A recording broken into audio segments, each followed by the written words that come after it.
Welcome to Adventures in Solitaire. Today we'll be reviewing Legendary Kingdoms, Crown and Tower.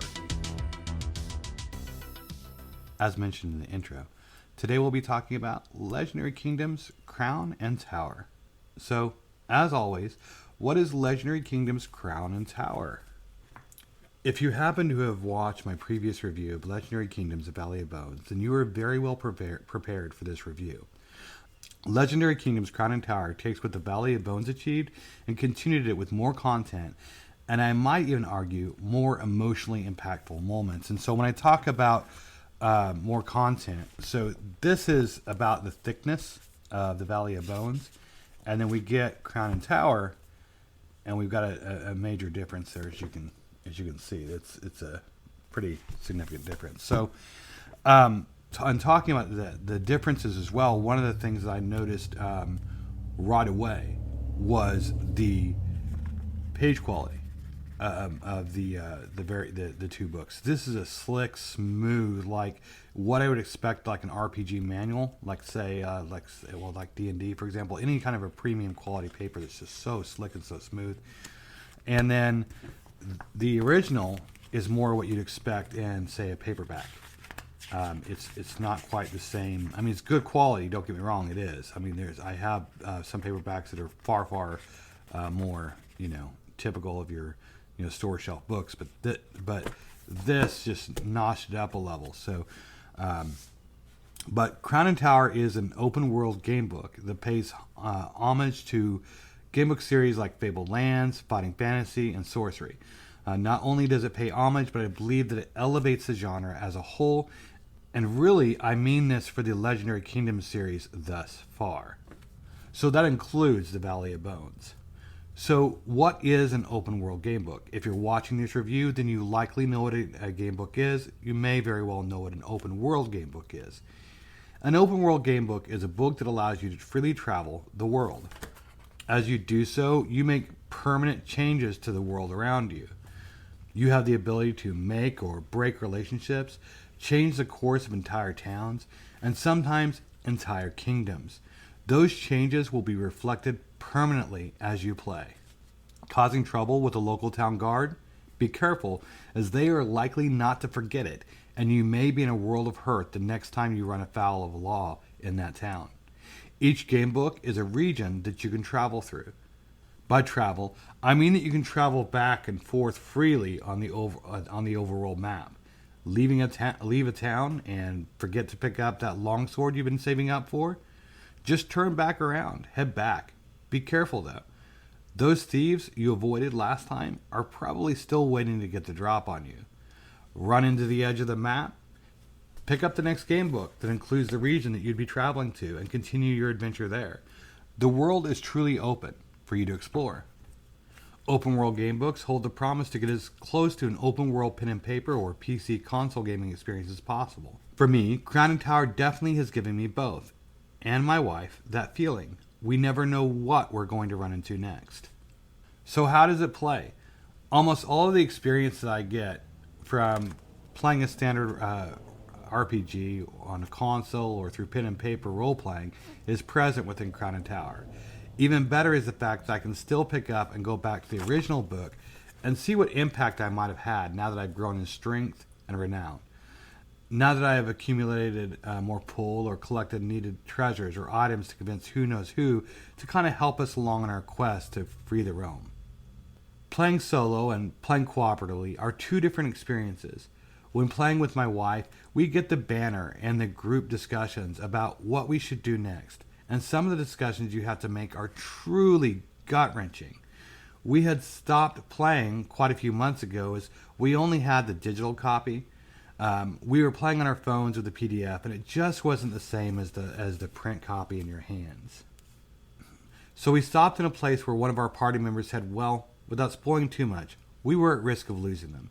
It was a major cliffhanger, and we almost dreaded returning and feared that it would be the end of one of our beloved party members. When we picked the book back up, we definitely felt the joy and overwhelming excitement and relief as our party member returned, only to be left with another major twist we never saw coming.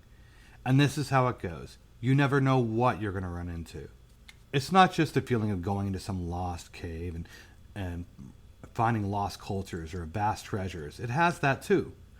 But it's the feeling of knowing anything could happen. It's the feeling that your choices, and there are so many minor and major choices that, in one way or another, change the world around you or change the way the world reacts to you and your party. The feeling of exploration and wonder are always ever present. The game allows you to get into as much trouble as you do or don't want, even to the point of your own detriment. In the first book, a dragon was available to fight as soon as you left the city gates, assuming you knew where to look. It's not a leveled experience, but it does a wonderful job giving you just information to know you might be in over your head. It also doesn't do what game books of yore were notorious for. I will never forget playing the old Choose Your Adventure or Lone Wolf books and choosing an option that seems safe, only to see a page describing how you die. There was no hope for your character, just death waiting for you to turn the page simply because you chose wrong. This is not the case for Legendary Kingdoms. Speaking of your party, the game allows you to choose from 6 predefined characters or make your own. When soloing, I tend to try to make one of my own characters and take 3 of the pre-selected characters. Each character has integral ties to the world. Having a character in or out of your party can change how the game plays and feels to a surprising degree. Typically, I don't like to run with pre-generated characters, but I would not be without them here. We have had so many memorable experiences with each of our pre-generated characters. We have become attached to them and are always on edge. We do not want to lose all of that history, and we want to see where they will go and what they will become. Each gamebook will have events that are geared for each of your party members. Each gamebook has defining moments that impact your game and your party. Normally, I find it hard to get attached to most pre-written RPG characters. This is not the case for me in Legendary Kingdoms, and this still holds true for Crown and Tower. The game also has a basic economy where you can trade goods from port to port. This obviously means you would need a ship to make this happen. There are multiple different types of ships, some of which can only be attained at certain ports or locations. There are even some places that are only available on ships. Ships can take damage from various encounters and will need funds to be repaired. I fully expect that we'll get to see more of this in their upcoming book. You can also buy and sell common items and equipment. You can kit out your characters with all the gear you expect. I, of course, am speaking about things like weapons, armor, shields, etc., all of which come in different types or grades. You can also have other items like rings, amulets, clothing, and the like that can affect your basic attributes in different ways. This obviously adds the incentive to find ways to try and earn a living so you can obtain some of these items. You will not feel like you have an abundance of money, quite the opposite. More often than not, you will always have to worry about losing what equipment you have, because much of the time its value is so great that it would take a good deal of time to even think about starting to replace them. Some of those items are literally irreplaceable. Every piece of gold matters. It is absolutely worth the time and effort, if you're willing to take the risk, to travel into an ancient ruin or cave or forest. Speaking of caves or ruins, you will likely want to have a piece of paper ready for mapping, just in case. There are full-fledged dungeons in the games. They do not give you a map here. So this is truly an old-school way of playing where the players need to draw out a map so they don't get lost. We actually had this happen in the previous book. We failed to realize how complex a dungeon could be, and we were literally walking in circles. This also happened into a town here, where we were finding ourselves walking a little bit in circles because the town was so large. It is a wonderful experience and a much appreciated addition. It made the exploration so much more tactile, as we had to make notes and remember landmarks in each room to help us figure out where we were. It only helped to draw us further in when we didn't think we could be drawn in more than we already had been. I'm always looking forward to finding other such dungeons. It was really a great experience. So how does it play solo? I've talked about playing with someone else. Does it play well solo? Absolutely. Even though it is a blast to play in a group, I think one of its main draws is that it is made for solo. But you would never know it playing. Playing solo and doing the record keeping never seemed like a chore to me. The game system is light enough not to make it cumbersome, but it has enough mechanics to satisfy me for an RPG-like system. I almost wish I could pack them up and have them at the ready anytime I plan on taking a trip where there would be a degree of downtime without risking more wear on the books. But of course, there's always a PDF option for that too. So what about replayability? Honestly, I don't know how anyone could ever do and see everything in these books. I know we're used to hearing this as players, but it really is true here. Because there are 6 characters, only 4 of which you can take with you, it makes it very difficult to see everything they can experience. And, by nature, you would experience as well. Even if you didn't have characters with incredibly deep stories for a book of this type, you would still have issues of choosing different options on every playthrough for those options that were not character dependent. Not to mention that the combination of characters matters. This book will on occasion ask if you have a blend of certain characters, and if you do, it will start a story thread or an event that would only happen if you had that combination. Add to this that there is no real end to any of the books. You can keep playing them as long as you want, traveling through that book or amongst the others, growing in power and renown as you travel. There are certain events that always have the chance of happening, or rather I should say encounters. Not to mention you can do trading on the open seas to fill time as well. Even trading has its adventures, as you run into seaborne encounters. The replayability is a huge strength for this series, just as it was for Fabled Lands. I would argue that it is greater here, though, specifically due to the pre-generated characters with their deep backstories and interactions. I would also add that the text and the way that they describe things are much more rich and in a way much more adult. There are some very dark themes in this book. It's not something that I would feel comfortable giving to my preteens, for example. Okay, so closing thoughts. Thus far, any time that we finish one of these books, of course there's only been 2 so far, we are left feeling much like what it feels like binge watching an entire season that just aired. It felt amazing, we want more, and now comes the wait for the next grand adventure.